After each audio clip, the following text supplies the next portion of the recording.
어제까지 이제 갈라디아서에 있는 말씀을 다 보고 이제 출애굽기 15장에 있는 말씀부터 시작하여 하나님이 이스라엘 백성들에게 하시는 일들, 그리고 앞으로 거룩한 주의 백성을 세우고자 하시는 하나님의 이야기를 같이 나누고자 합니다. 출애굽기 우리가 읽었던 15장에서부터는 분명히 하나님의 그 목적이 있어요. 그 목적이 뭐냐면 하나님께서 시내산에서 이스라엘 백성들과 언약의 백성으로 체결하신다는 의미가 들어있어요. 그러니까 이제 너희들을 애굽에서 불러내어서 이제 하나님의 백성으로 삼겠다는 거예요. 그런데 하나님께서 그들에게 약속하여 주시고 그들에게 임재하여 주시고 그들과 함께 하신다고 약속하신 거예요. 이 약속을 이루기 위해서 이스라엘 백성들을 출애굽시키셨고 광야에 40년의 생활을 거치게 하셨고 또 그 과정에 성막을 짓게 하셔서 이 이스라엘 백성들은 하나님의 소유고 제사장의 나라이고 그리고 거룩한 주의 백성이라는 사실을 선포하시려고 지금 이스라엘 백성들을 출애굽에서 이렇게 탈출시킨 거예요. 애굽에서 탈출시켜 주신 거예요. 우리의 영혼도 마찬가지입니다. 우리의 모습도 우리는 세상에 살면서 내 마음대로 내 뜻대로 살았던 우리의 모습들이 있습니다. 하나님이 우리에게 찾아와 주셨고 우리를 불러주셨어요. 우리에게 무엇을 알려주셨냐면 우리로 하여금 너는 내 백성이다, 너는 내 자녀다, 너는 하나님의 거룩한 백성이다, 제자다 라고 선포하고 계신 거예요. 그래서 우리와 함께 영원한 언약을 맺어주셨고 또 성전을 통해서 주님을 만날 수 있는 기회를 우리에게 허락해 주신 거예요. 이 놀라운 은혜를 우리가 받아 누리고 있는 겁니다. 우리의 삶의 고백이 분명히 있어야 하는데 하나님이 우리를 지켜주시고 인도하여 주셔서 우리는 하나님의 백성이라는 거예요. 인간은 자기 뜻대로 자기 마음대로 생각하고 자기가 좋을 대로 하려고 하는 악한 본능이 있어요. 근데 분명히 알아야 될 것은 이런 모든 악한 본능을 다 꺾어내고 하나님이 우리를 선택해 주셨다는 거예요. 하나님이 우리를 자녀 삼아 주시고 하나님은 우리를 통해서 찬송과 영광을 받기 원하신다는 거예요. 우리가 분명히 그 일을 하려고 그 일을 하고자 하시는 것이 하나님의 뜻이라는 거예요. 우리가 늘 하나님을 찬양하며 하나님께 영광 돌리며 하나님을 주인으로 삼고 삶을 살아내는 믿음의 여정들이 우리 안에 있어야 하는 겁니다. 오늘 우리가 함께 본 출애굽기 15장 1절에서 21절에 있는 말씀은 홍해를 건넌 다음에 이스라엘 백성들이 감격을 해요. 너무나 놀라운 일들을 그들 눈앞에서 펼쳐져 보이시는 하나님의 그 임재를 만났거든요. 그래서 그 하나님을 찬양하고 있는 거예요. 하나님께서 가나안 땅으로 이스라엘 백성들을 끌고 오시면서 그들에게 여러 가지 기적과 이적을 보이셨어요. 궁극적으로 하나님이 그들에게 그러한 일을 하신 것은 내가 너희들을 보호하고 인도하고 너의 백성 나의 백성이고 내가 너희들과 언제나 함께 하신다는 하나님의 약속이 그 안에 들어있는 거예요. 그래서 오늘 이스라엘 백성들은 그 하나님을 찬양하고 있는 거예요. 그래서 어떻게 찬양하면 좋을까? 어떤 문장과 단어를 사용할까? 어떻게 하나님의 그 장엄하고 그 하나님의 그 놀라운 은혜와 그 사랑을 우리가 후대에 만방에 그리고 알릴 수 있을까 하면서 찬양의 시를 기록하는 거예요. 오늘 이 찬양의 시에는 특징이 있습니다. 그것이 뭐냐면 분명한 자기의 고백들이 있어요. 자기들이 지금 고백하고 있다고 하나님이 어떤 분이신지 고백하고 있어요. 그 고백이 우리의 고백이 되어야 하는 거예요. 하나님을 고백할 수 있어야 되고 나를 선택하시고 나에게 찾아와 주시고 나를 백성 삼아 주시고 악한 권세에서 나를 구원하여 주셔서 하나님의 거룩한 자녀 삼아 주신 그 하나님을 우리가 고백할 수 있어야 하는 거예요. 그럼 어떻게 고백할 수 있을까요? 첫 번째는 지금 현재 내가 있는 상황을 그대로 하나님께 기쁨으로 고하는 거예요. 내가 지금 이 상황 가운데 늘 우리는 고민만 갖고 살고 있잖아요. 그런데 돌이켜보면 지금까지 인도하신 하나님 그리고 지금 이렇게 살게 하신 하나님 지금 내 삶 가운데 개입하셔서 이렇게 하나님의 은혜를 만나게 하신 그 하나님의 은혜를 고백할 수 있어야 하는 거예요. 그래서 1절에 모세의 노래 처음 시작할 때 그렇게 시작해요. 이때 모세와 이스라엘 자손이 이 노래로 여호와께 노래하니 일러스되 내가 여호와를 찬송하리니 그는 높고 영화로우시며 말과 그 단자를 바다에 던지셨음이로다. 이때 지금 모세가 이때 지금 현재 내가 하나님을 고백하고 있다는 거예요. 그는 지금 현재 내 눈앞에서 어떤 일을 행하셨냐면 그분께서는 높고 위대하시고 영화로우셔서 그 말과 탄자를 바다에 던졌다는 거예요.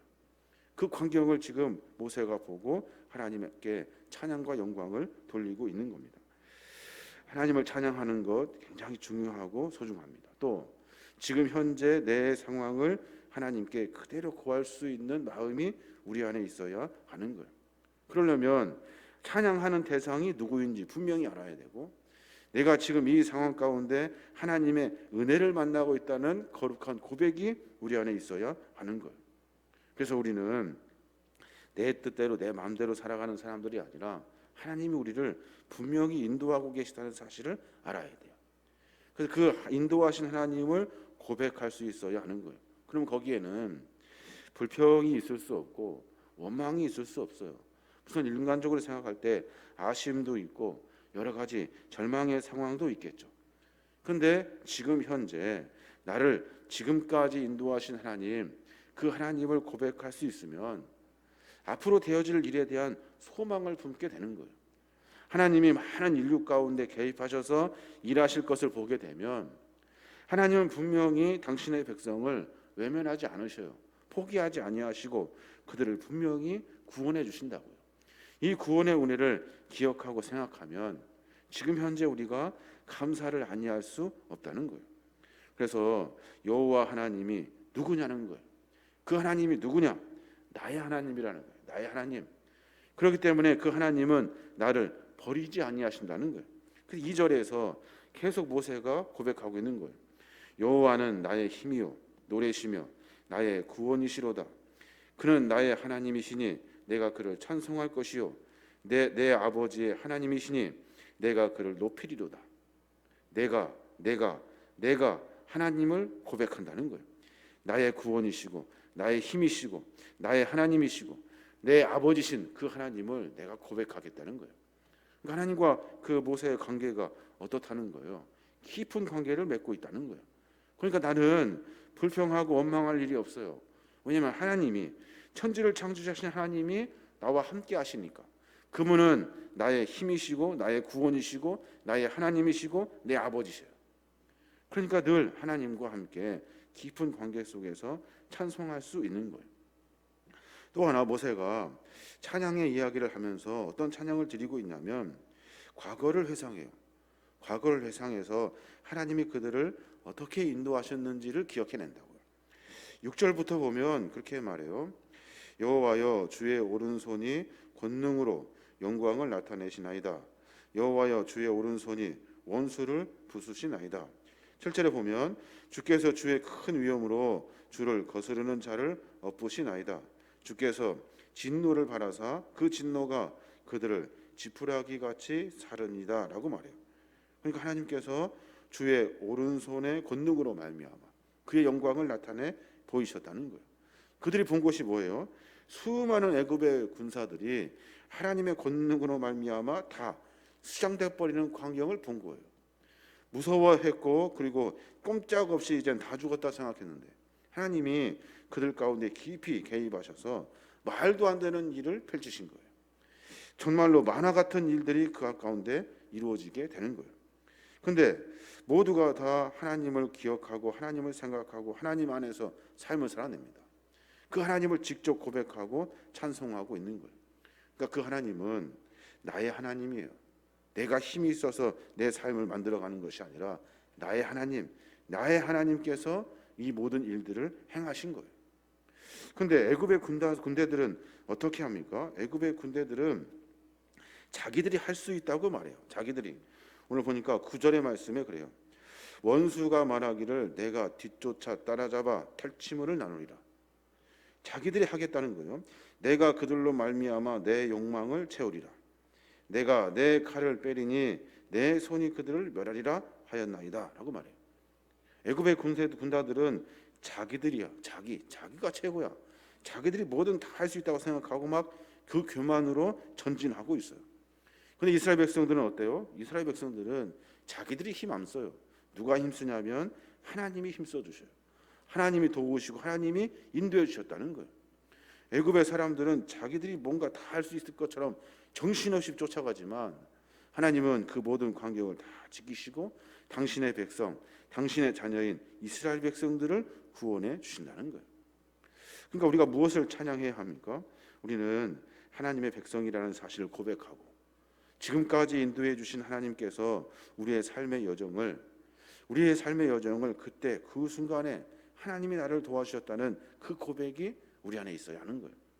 그러니까 생각해 보면 내가 한 것 같아요. 내가 뭔가 똑똑하고 잘나서 뭔가 열심히 한 것 같아요. 내가 선택한 일이었고 내가 열심히 노력해서 얻은 성취물이라고 생각한다고. 인생의 사람들이 다 그렇게 이야기를 해요. 근데 신앙인들은 그래서 살지 않아요. 우리는 하나님이 우리를 도우시고 인도해 주셨다는 거예요. 이것은 그냥 막연하게 그렇게 합시다라고 덮어놓는 이야기가 아니라 분명한 우리의 고백으로 수많은 믿음의 선배들의 고백 속에서 내 삶 가운데 그때 그 순간에 하나님의 은혜를 고백할 수 있는 신앙의 고백자들만이 과거에 그 은혜의 하나님을 고백할 수 있는 거예요. 이게 신앙인들의 삶의 모습이라는 겁니다. 그럼 이제 어떻게 할 수 있습니까? 이제 앞으로 되어질 일들에 대한 소망을 갖게 돼요. 지금 모세는 그 기도를 하고 있는 거예요. 13절부터 보면 그렇게 말해요. 13절에 보면 주의 인자하심으로 주께서 구속하신 백성을 인도하시되 주의 힘으로 그들을 주의 거룩한 초소에 들어가게 하시나이다. 여러 나라가 듣고 떨며 블레셋 주민이 두려움에 사로잡히며 에돔 두령들이 놀라고 모압 영웅이 떨림에 잡히며 가나안 주민이 다 낙담하나이다. 앞으로 하나님께서 이 일들을 이루실 거예요. 지금 모세는 출애굽한 다음에 하나님을 찬송하며 영광을 돌리고 있어요. 그런데 그가 앞으로 되어질 일들에 대한 소망의 마음을 품고 있다고요. 그러니까 하나님께서는 우리를 도우시고 인도하셔서 거룩한 초소로 들어가게 하신다는 거예요. 또 뿐만 아니라 여러 나라가 듣고 떨며 블레셋 주민들이 두려움에 사로잡히게 하실 것이라는 거예요. 모세는 지금 가나안 땅에 있어서 여러 광야의 여정을 지나면서 하나님이 어떻게 인도하실지에 대한 궁금증을 가지고 있어요. 그런데 하나님은 그들을 지키시고 인도하셔서 여러 일들을 이루어 가신다는 거예요.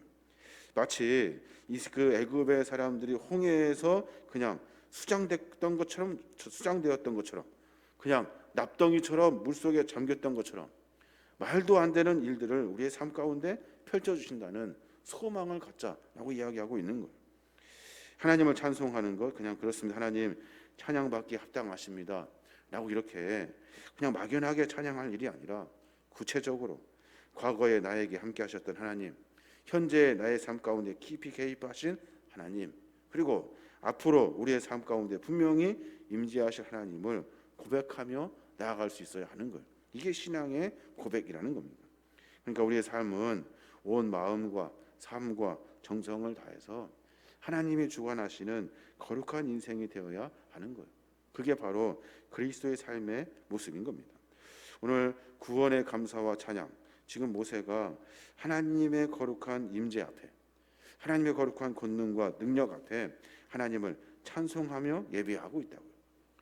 우리의 삶의 모습이 그래야 됩니다. 우리는 조금 좀 안 되고 조금 불편하면 늘 이렇게 불평하고 원망하는 것들이 참 이렇게 있어요. 여러 가지 것들로 많이 있는 것 같아요. 근데 늘 그때 그 순간마다 하나님을 고민하는 거예요.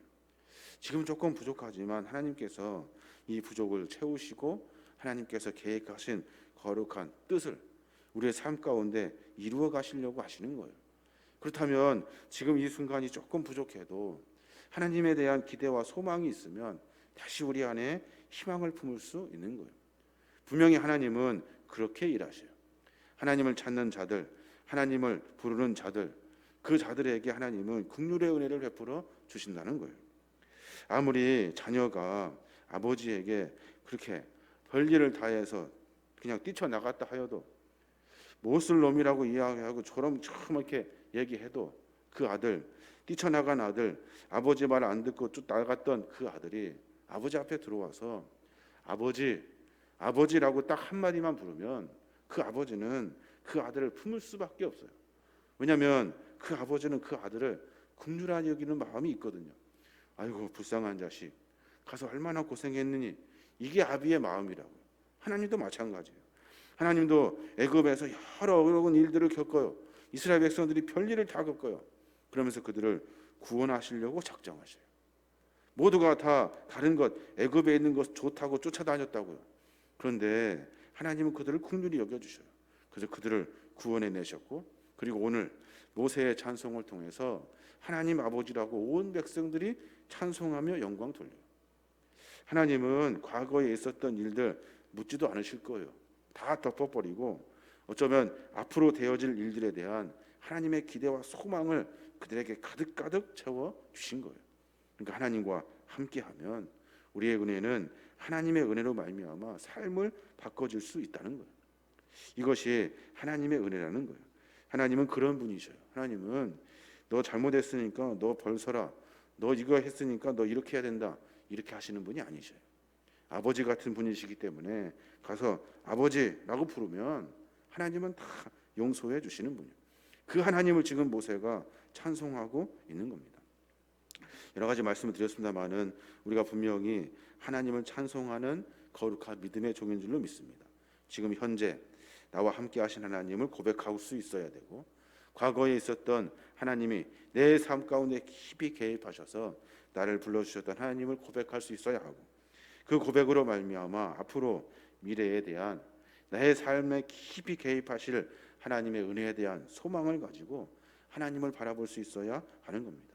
이런 신앙의 여정, 깊은 신앙의 기쁨의 여정을 만나시는 저와 여러분이 되시길 주님의 이름으로 축원합니다. 아멘.